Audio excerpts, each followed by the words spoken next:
Imagine a floating city in the middle of a lake, surrounded by towering pyramids and vibrant marketplaces. Now, imagine that this city was the heart of an empire that dominated much of Mexico, built upon human sacrifices, powerful myths, and a relentless military organization. Welcome to the world of the Aztecs. But who were they? And how did such a grand empire vanish almost overnight? Get ready for a fascinating journey. The Aztec Empire, also known as the Mexica Empire, was one of the most impressive civilizations in pre-Columbian America. Emerging in the 14th century, they dominated large portions of what is now Mexico, creating a complex society with an advanced agricultural economy, rich mythology, and religious practices that still shock and intrigue us today. Despite their power, the empire lasted just over a century, until the arrival of the Spanish in 1519. Let's unravel the secrets of this incredible civilization. If you love history and want to unlock the mysteries of the great empires, like this video, subscribe to the Medieval Archives channel and don't miss a single episode. It all began with a prophecy, one that would shape the course of Mesoamerican history for centuries to come. The Aztecs, also known as the Mexica people, weren't always the powerful empire we remember today. Once, they were merely wanderers, a nomadic tribe searching for their promised land across the harsh landscapes of central Mexico. For decades, they traveled from place to place, often unwelcome by established communities, waiting for a divine sign that would tell them where to build their home. Their priests and elders spoke of a vision sent by their patron god, Huitzilopochtli, the fearsome deity of war and sun. The prophecy stated that they would find their destined homeland when they spotted an eagle perched upon a cactus, devouring a serpent. This powerful image, now immortalized on Mexico's national flag, would mark the end of their journey and the beginning of their greatness. And then, in the year 1325, after generations of searching, the miracle finally happened.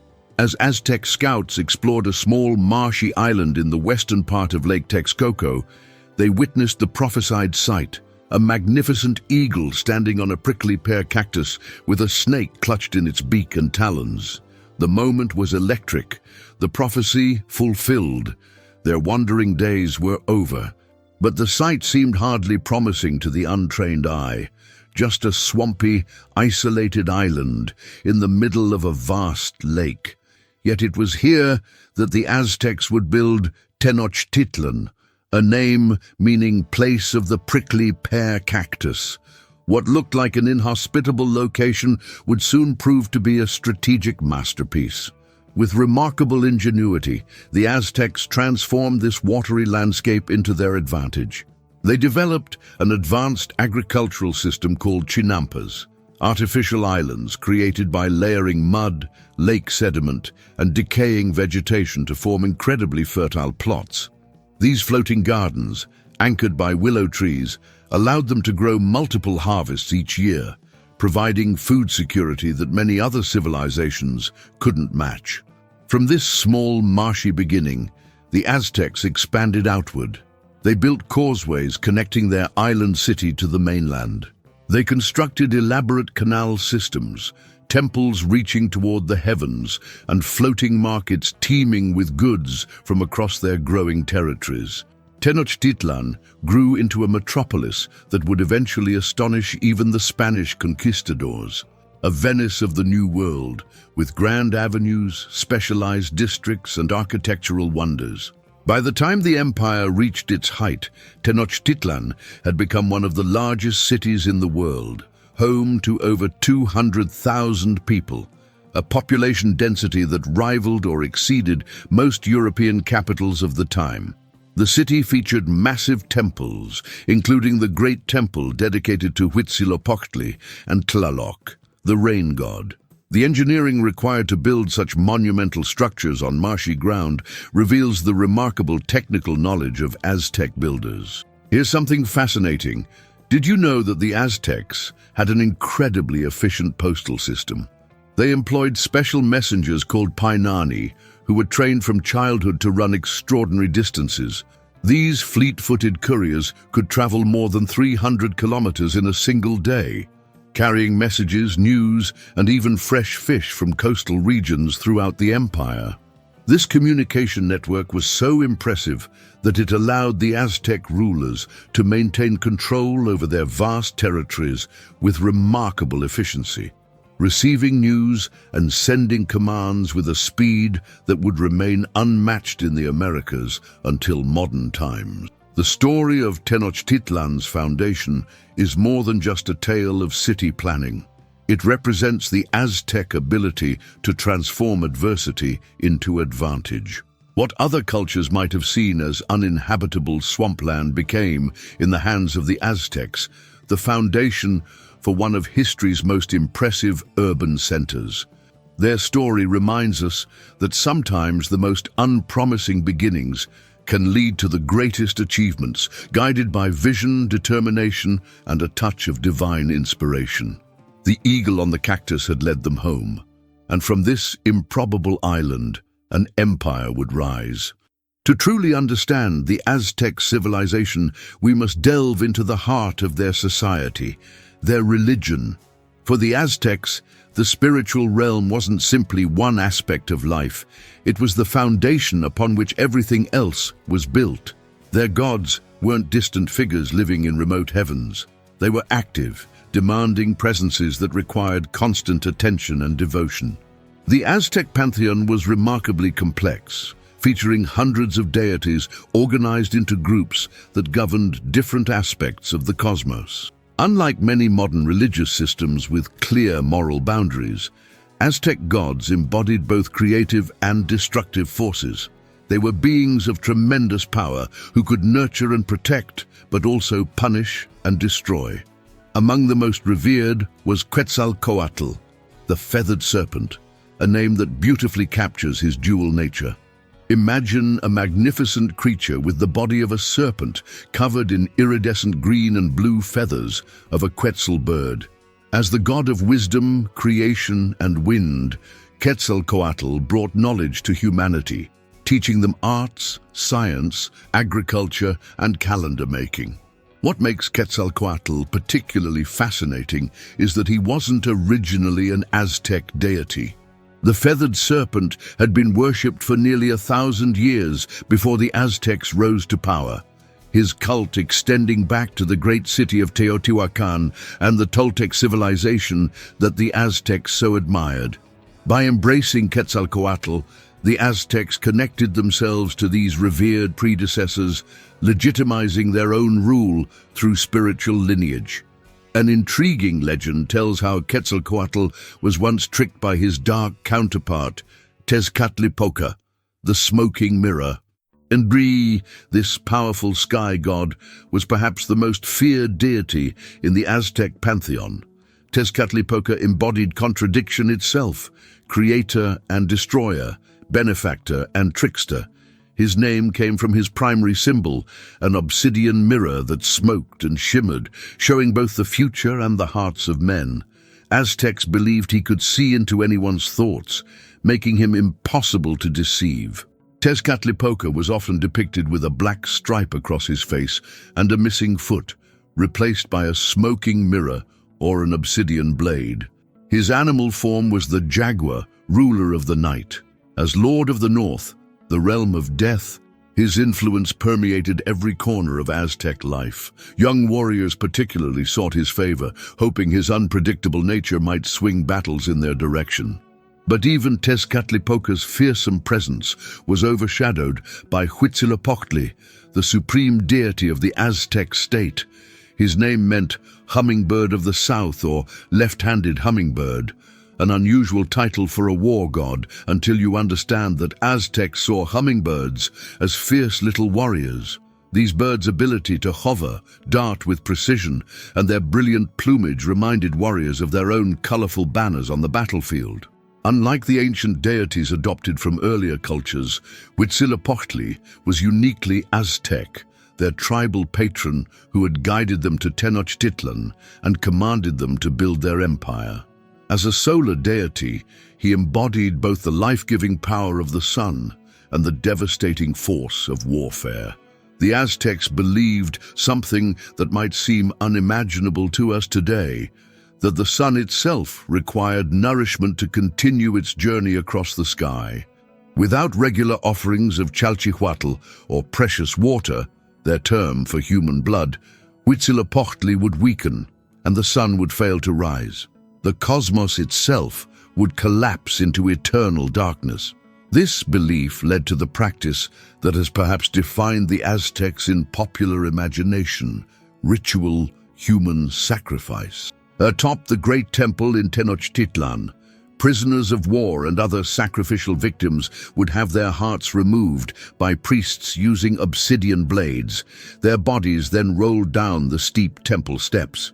Their blood and hearts, the most precious offerings possible, would feed Huitzilopochtli and ensure cosmic stability. The scale of these sacrifices expanded as the empire grew. Historical accounts suggest that when the Great Temple was reconsecrated in 1487, thousands of captives were sacrificed over 4 days, in a display that shocked even other Mesoamerican peoples accustomed to ritual bloodshed.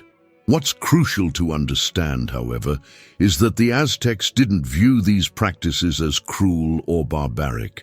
Within their cosmological understanding, they were performing an essential service that maintained the universe itself. The sacrificed were not merely victims, but necessary participants in the cosmic drama. In some sense, the most important contributors to world preservation. Many captives were treated with respect before their sacrifice, fed delicacies, and honored for their upcoming role. Equally fascinating is how the Aztecs conceptualized time itself. They believed they lived in the fifth sun, the final age of creation, after 4 previous worlds had been created and destroyed. Each previous sun had ended in catastrophe by jaguars, hurricanes, fiery rain, and floods. The fifth sun, their current world, was doomed to eventually perish in earthquakes. This cyclical vision of cosmic history reinforced the urgency of their religious practices. The rituals weren't just tradition, they were necessary postponements of inevitable apocalypse. The Aztec calendar reflected this cosmology with remarkable precision. Their sacred calendar, the Tonalpohualli, contained 260 days, while their solar calendar, the Huitzilopochtli, had 365 days. The interlocking of these two calendars created a 52-year cycle called a calendar round. The completion of each round was a moment of tremendous danger. Would the world continue, or would darkness descend? The new fire ceremony marked this transition, with all fires extinguished across the empire, then relit from a single sacred flame kindled in the chest cavity of a sacrificial victim. In this world, filled with divine presence, nothing was secular. From state politics to farming, family life to warfare, every aspect of Aztec existence was infused with religious significance. The gods weren't simply worshipped. They were lived with, negotiated with, and ultimately fed with the most precious substance of all, human life itself. This cosmic understanding helps explain how a civilization renowned for its poetry, art, and intellectual achievements could also practice rituals we find deeply disturbing today. The gods demanded balance, creation and destruction, life and death, in an eternal cycle that sustained the universe itself. While the religious and agricultural achievements of the Aztecs are remarkable, it was their military prowess that truly transformed them from a small island settlement into the dominant power of Mesoamerica. The Aztecs weren't just farmers and priests, they were warriors to their core. The turning point in Aztec history came in 1428, a year that would forever change the political landscape of central Mexico. Following years of subjugation under the Aztec Empire, the Aztecs joined forces with 2 neighboring city-states, Texcoco and Tlacopan, to form what historians call the Triple Alliance. This military coalition wasn't merely defensive, it was the beginning of an imperial project that would reshape the region for nearly a century, Each member of this alliance brought unique strengths to the table. Tenochtitlan provided the military might and religious fervor. Texcoco contributed intellectual and cultural refinement, with rulers like Quetzalcoatl, who was not only a fierce warrior, but also a poet and philosopher. Tlacopan, while the junior partner, offered additional troops and strategic territory. Together, they were unstoppable. The alliance operated on a simple but effective principle: conquer neighboring territories, impose tribute, and share the spoils. Initially, the rewards were divided, with Tenochtitlan and Texcoco each receiving 2/5 of all tribute, while Tlacopan received the remaining fifth. But as time passed, the balance of power shifted increasingly toward Tenochtitlan until the Aztecs became the undisputed leaders. What made the Aztec military machine so formidable? First, their society was structured around warfare. From birth, male children were dedicated to either religious or military service. Young boys received basic combat training from their fathers before entering formal military schools. By the time an Aztec warrior reached adulthood, he was a disciplined fighter trained in weapons handling, tactical formations, and battlefield communication. The Aztec army was organized with remarkable precision. Warriors were grouped into units of about 8,000 men, divided into 20 groups of 400, which were further divided into 20-man squads. Each level had designated commanders, allowing for complex battlefield maneuvers. Bright banners and distinctive uniforms helped commanders track their forces during the chaos of battle. Their arsenal was equally impressive. The Huitzilopochtli, a wooden sword embedded with razor-sharp obsidian blades, could decapitate a horse in a single swing, as Spanish conquistadors would later discover to their horror. The atlatl, or spear thrower, extended a warrior's reach and power. Bows, slings, and wooden clubs rounded out their weapons, while cotton armor quilted with salt provided protection without sacrificing mobility. But perhaps the most ingenious aspect of Aztec warfare was its purpose. Unlike European armies that typically sought to kill as many enemy soldiers as possible, Aztec warriors prioritized capturing opponents alive. This wasn't mercy, it was religious pragmatism. Live captives could be sacrificed to the gods, particularly Huitzilopochtli, feeding the cosmic cycle that kept the sun moving across the sky.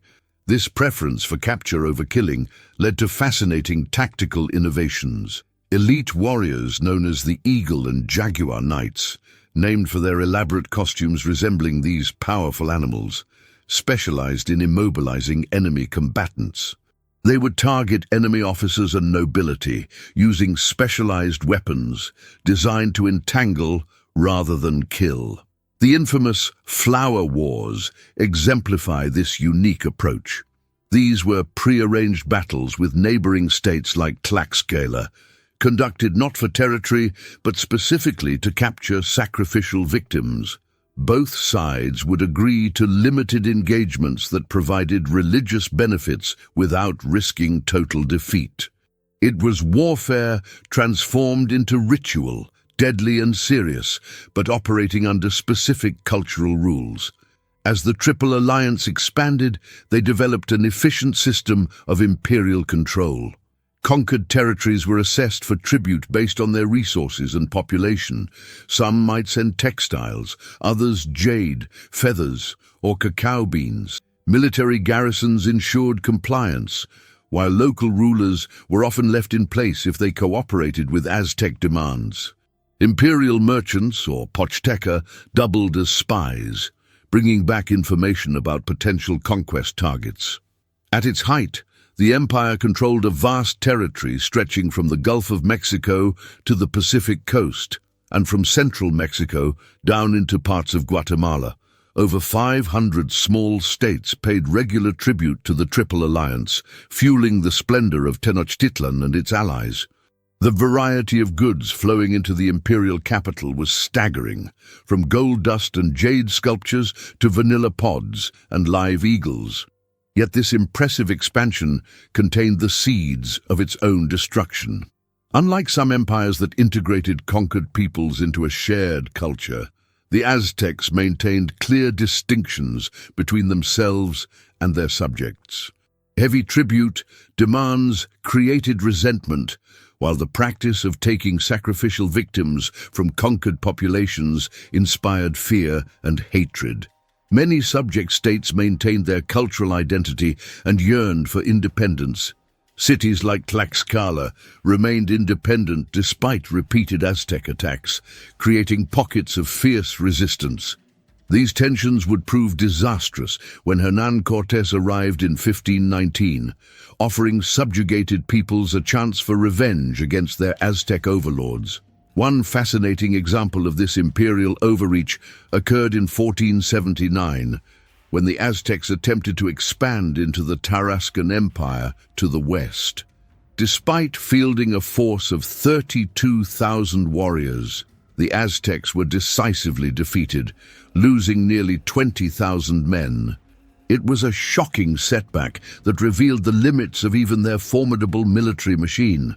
So while the Triple Alliance created one of the most impressive empires in the Americas, the very nature of their imperial project, built on tribute, sacrifice, and cultural superiority, created a fragile foundation. When external pressure came in the form of Spanish conquistadors, the structure would collapse with surprising speed, as former subjects eagerly joined the newcomers against their Aztec rulers. The story of Aztec military expansion reminds us that empires are not just built by strength, but also maintained by legitimacy and relationships. The Aztecs mastered the art of conquest, but struggled with the complexities of governing diverse peoples, a lesson in power that remains relevant to this day. Hey, did you know the Aztecs had an incredibly advanced postal system? Their messengers, called painani, could run over 180 miles in a single day, carrying news across the empire at speeds that wouldn't be matched until the modern era. If you're enjoying this deep dive into Aztec civilization, hit that like button, share this video with history-loving friends, and subscribe to the Medieval Archives for more incredible stories from the past. And tell us in the comments, which aspect of Aztec culture has impressed you the most? The year 1519 marked the beginning of the end for one of the most powerful civilizations in the Americas. On a spring day in April, strange vessels appeared off the eastern coast of the Aztec Empire, ships unlike anything the coastal lookouts had ever seen. Aboard these ships were 508 Spanish soldiers led by an ambitious conquistador named Hernán Cortés. None of the Aztecs could have imagined that this small band of foreigners would topple their mighty empire in less than 2 years. Word of these strange visitors traveled quickly through the efficient Aztec communication network, eventually reaching Emperor Montezuma II in Tenochtitlan. The reports were unsettling. Bearded men with pale skin, riding enormous deer-like creatures, wearing metal that gleamed like silver, and carrying weapons that produced thunder and smoke. These descriptions aligned eerily with Aztec prophecies about the return of Quetzalcoatl, the feathered serpent god who had once ruled the Toltecs before departing eastward across the sea, promising to return. Montezuma found himself in an impossible situation. If these strangers were indeed gods, or their representatives, refusing them hospitality would be disastrous. If they were merely men, they still possessed mysterious and powerful technologies. The emperor chose a cautious approach, sending emissaries bearing lavish gifts, including gold discs representing the sun and silver discs representing the moon, perhaps hoping these treasures would satisfy the visitors and encourage them to leave. But the gold had exactly the opposite effect. For the Spanish, those gleaming gifts confirmed rumors of unimaginable wealth in this new land. Rather than departing, Cortés ordered his ships scuttled, deliberately destroyed, to eliminate any possibility of retreat. It was conquest or death. As Cortés marched inland toward Tenochtitlan, he demonstrated remarkable political cunning. Learning of tensions within the empire, he began forging alliances with subjugated peoples who resented Aztec rule. Most crucial was his partnership with the Tlaxcalans, fierce warriors who had managed to maintain their independence despite being surrounded by Aztec territory. After initially fighting the Spanish, the Tlaxcalans recognized an opportunity for vengeance against their hated enemies and joined forces with Cortés. By the time the Spanish reached Cholula, the third largest city in the empire, their ranks had swelled with thousands of indigenous allies. Here, fearing a trap, Cortés ordered a preemptive massacre that killed thousands of unarmed nobles and priests. This shocking brutality sent a message throughout the region. Resistance would be met with unprecedented violence. On November 8, 1519, Montezuma made a decision that historians still debate.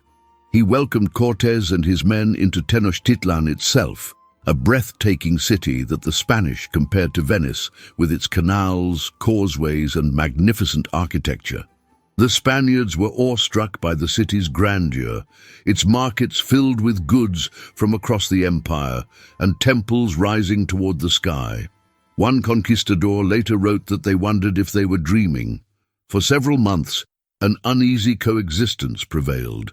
Montezuma hosted the Spanish in a palace, while effectively becoming their prisoner. The emperor appeared to vacillate between treating Cortés as an honored guest and as Quetzalcoatl's representative with divine authority. Meanwhile, Cortés was sizing up the city's defenses and gathering intelligence. The situation deteriorated when Cortés had to leave temporarily to confront a Spanish force sent to arrest him for exceeding his authorization. While Cortés was away, his lieutenant Alvarado, fearing an Aztec plot, ordered another massacre during a religious festival.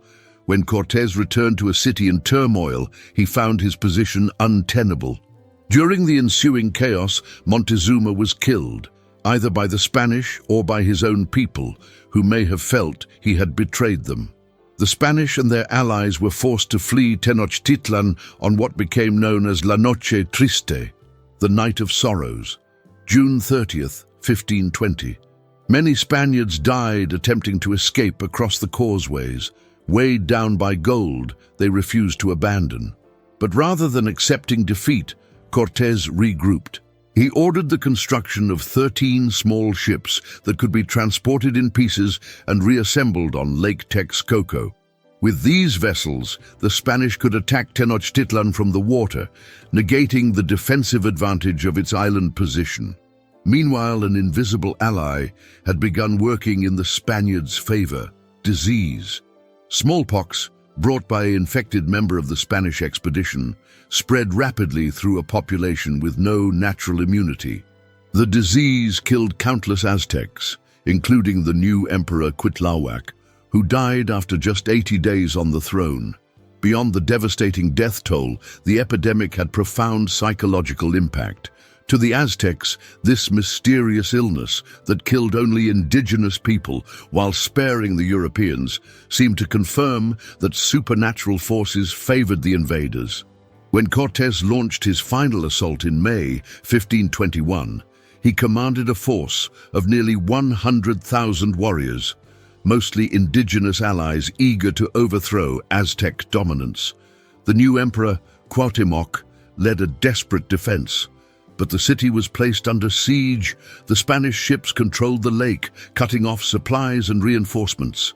For 93 days, Tenochtitlan held out. The Aztecs fought street by street as the Spanish systematically destroyed the city. Fresh water ran out, food dwindled. Smallpox continued its deadly spread. Finally, on August 13, 1521, Cuauhtémoc surrendered. The last Aztec emperor was initially treated with respect before later being tortured for information about imperial treasures. What's remarkable about this conquest is not just its speed, but its completeness. The Spanish didn't merely defeat the Aztec military, they obliterated their civilization. Tenochtitlan was razed, its temples demolished, its stones repurposed to build a Spanish capital atop the ruins. Writing was suppressed, religious practices banned, and political structures dismantled. Within a generation, much of the knowledge, literature, and oral tradition of one of humanity's most sophisticated civilizations was lost forever. The factors behind this astonishing collapse were complex. Yes, Spanish steel and gunpowder provided technological advantages, but these alone cannot explain the outcome. The horses, terrifying to people who had never seen such creatures, provided mobility and psychological impact in battle. But perhaps most decisive were the political fractures within the empire itself. Without thousands of indigenous allies, Cortés would have been defeated easily. By the end, over 90% of the forces conquering the Aztecs were themselves indigenous Mesoamericans settling old scores. There's a tragic irony here worth reflecting on. Many of the peoples who allied with Cortés believed they were fighting for their freedom from Aztec oppression. Instead, they exchanged one overlord for another, one that would prove far more devastating to all indigenous cultures of the region. Within decades of the conquest, the indigenous population of central Mexico had plummeted by as much as 90%, primarily due to disease, but also from overwork, malnutrition, and the psychological trauma of seeing one's entire world order collapsed. It was one of history's most complete and devastating cultural extinctions. The fall of the Aztec Empire reminds us how quickly seemingly invincible powers can collapse when faced with unexpected challenges, internal divisions, and catastrophic new threats like disease. An empire that had dominated Mesoamerica, that had built one of the world's great cities, that had developed sophisticated systems of astronomy, mathematics, and art. All of it overwhelmed in the span of 2 years, becoming a footnote in the story of Spanish colonial expansion. Few historical events demonstrate more dramatically how quickly the course of human history can change and how thoroughly victors can reshape the narrative of those they conquer. Despite the devastating fall of their empire, the story of the Aztecs didn't end in 1521. Their legacy endures, woven into the fabric of modern Mexico and continuing to influence our world in surprising ways. Walk through the bustling heart of Mexico City today, and you're literally treading on Aztec ground. The Zócalo, the main plaza of Mexico's capital, sits directly atop the ceremonial center of Tenochtitlan. In 1978, electrical workers digging near the Metropolitan Cathedral uncovered something extraordinary, a massive stone disc over 12 feet in diameter, carved with the dismembered figure of the goddess Quetzalcoatl. This accidental discovery led to the unearthing of the Great Temple, or Templo Maya, the spiritual heart of the Aztec world. The excavations revealed that the Spanish hadn't completely erased Tenochtitlan. They had built right on top of it. Each time the Aztecs expanded their main temple, they built over the previous structure, creating archaeological layers like a historical cake. Today, visitors can tour this archaeological wonder, seeing firsthand the foundations of a civilization that was nearly lost to history. But the Aztec legacy extends far beyond buried temples. Their agricultural innovations continue to feed people today. The chinampas, those ingenious floating gardens that once surrounded Tenochtitlan, still operate in places like Xochimilco on the outskirts of Mexico City. These artificial islands, created by layering aquatic vegetation, mud, and soil, remain some of the most productive agricultural land on Earth. Modern studies have shown that traditional chinampa techniques can produce up to 4 harvests annually while maintaining soil fertility without chemical fertilizers, a sustainable farming method increasingly relevant in our age of climate change and food security concerns. The Aztec diet itself has conquered the world. Chocolate, derived from cacao beans, so valued by the Aztecs they were used as currency, has become a global obsession. Tomatoes, a staple in Aztec cooking, transformed Italian cuisine after the conquest. Corn, beans, squash, avocados, vanilla, chili peppers. Ingredients central to Aztec cuisine now fill supermarket shelves across the planet. When you enjoy guacamole during a football game or savor a vanilla ice cream cone, you're partaking in flavors that once graced Montezuma's table. The Aztec language, Nahuatl, lives on as well. Roughly 1.5 million people still speak it today, making it Mexico's most widely spoken indigenous language.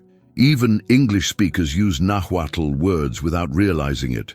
Tomato comes from tomatl, chocolate from zocolatl, avocado from ahuacatl, and coyote from coyotl. The popular hot sauce Tabasco takes its name from a Mexican state named after the Nahuatl word for place of wet earth. Perhaps most visible is how Aztec imagery and mythology have become central to Mexican national identity. The country's flag proudly displays the founding vision of Tenochtitlan, an eagle perched on a cactus, devouring a serpent. Aztec calendar stones are reproduced on everything from tourist souvenirs to government buildings. During national celebrations, dancers in elaborate feathered headdresses perform rituals inspired by Aztec ceremonies. This reclaiming of Aztec heritage gained particular momentum after the Mexican Revolution of 1910. Artists like Diego Rivera painted massive murals celebrating pre-conquest civilizations, depicting Aztec market scenes and mythological stories alongside modern industrial imagery. These works helped forge a distinctive Mexican identity separate from European influence, drawing inspiration from indigenous roots. Medical knowledge of the Aztecs has also experienced a revival of interest. Their physicians had identified and used hundreds of medicinal plants, many of which contained compounds still used in modern pharmacology. Aztec medical manuscripts record treatments for everything from dental pain to childbirth complications. They performed successful cranial surgeries and developed effective treatments for wounds and fractures. Some of these traditional remedies are being scientifically studied today, offering promising leads for new medications. Archaeologists and historians continue to uncover new aspects of Aztec life, challenging long-held assumptions. Recent excavations have revealed that women held more important roles in Aztec society than previously recognized, including as priestesses, merchants, and craftspeople. Studies of Aztec poetry show a sophisticated literary tradition with complex metaphors and philosophical depth. One famous poem asks, "Is it true that one lives on earth? Not forever on earth, only a little while here. Though it be jade, it will be broken. Though it be gold, it will pass away." Even the controversial practice of human sacrifice is being re-examined with more nuance. While not diminishing its brutality, scholars now place these rituals within their proper cultural and religious context, as cosmic maintenance rather than mere bloodlust. Similar practices existed across many ancient civilizations, from China to the Mediterranean. What makes the Aztec legacy particularly remarkable is how much survived despite systematic attempts to erase it. Spanish conquerors and missionaries destroyed countless codices, accordion-folded books containing Aztec history, religious practices, and scientific knowledge.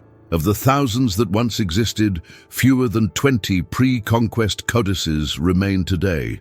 Yet enough knowledge was preserved through oral tradition, through Spanish accounts, and through indigenous scholars who secretly maintained their cultural knowledge that we can still appreciate the sophistication of this remarkable civilization.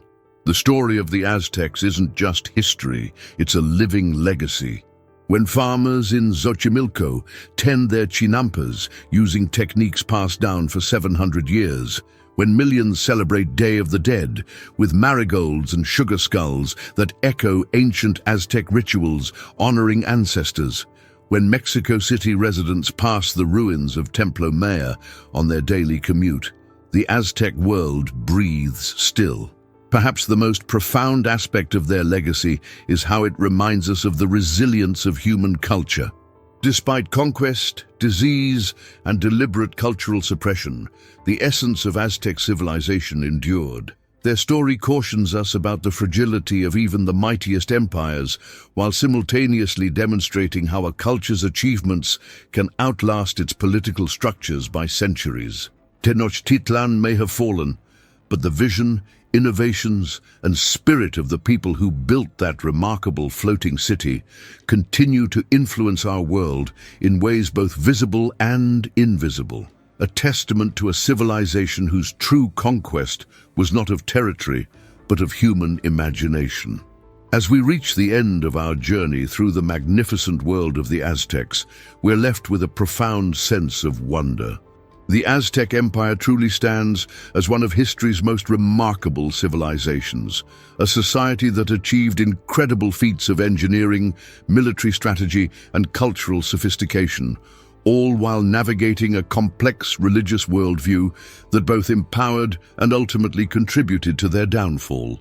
From the prophetic founding of Tenochtitlan, a city built on a vision of an eagle devouring a serpent while perched upon a cactus, to the development of ingenious chinampas that fed hundreds of thousands, the Aztecs demonstrated remarkable ingenuity. Their military prowess allowed them to expand from a small island settlement to dominate much of Mesoamerica through the Triple Alliance. Their mythology and gods, Quetzalcoatl, Tezcatlipoca, Huitzilopochtli, reflected a rich cosmological understanding that permeated every aspect of Aztec life. Yet, in just 2 years, this mighty empire crumbled before Hernán Cortés and his allies. The speed and completeness of their fall stands as a sobering reminder of how even the most powerful civilizations can collapse when faced with unexpected challenges, internal divisions, and catastrophic new threats. The story of the Aztecs is not just one of glory and achievement, but also of vulnerability and tragic miscalculation. What can we learn from the rise and fall of the Aztecs? Perhaps it's that no empire, no matter how mighty, is invulnerable. Perhaps it's that treating conquered peoples as mere sources of tribute and sacrifice creates enemies eager for revenge when opportunity arises. Or perhaps it's that clashing worldviews, the Aztec religious understanding versus Spanish Christian imperialism, can have consequences that echo through centuries. The Aztec legacy lives on, not just in the ruins beneath Mexico City or in museums around the world, but in the foods we eat, the words we use, and in the cultural identity of millions of people. Their story reminds us that even when political structures fall, cultural achievements and innovations can endure for centuries, influencing humanity in ways both visible and invisible. I invite you to reflect on what aspects of the Aztec civilization resonate most with you. Is it their architectural achievements, their complex mythology, their agricultural innovations, or perhaps the cautionary tale of their sudden collapse? History offers us these stories not simply as entertainment, but as mirrors that reflect our own societies, our own choices, and our own potential futures. If you've enjoyed this exploration of the Aztec world, please take a moment to like this video and share it with friends who appreciate the depth and complexity of human history. Subscribe to the Medieval Archives for more journeys into fascinating civilizations that shaped our world. And don't forget to ring that notification bell so you never miss our upcoming episodes on other medieval cultures from around the globe. Until next time, remember that the study of civilizations like the Aztecs isn't just about understanding the past. It's about gaining wisdom for navigating our present and creating our future. Thank you for joining me on this journey through one of history's most fascinating empires.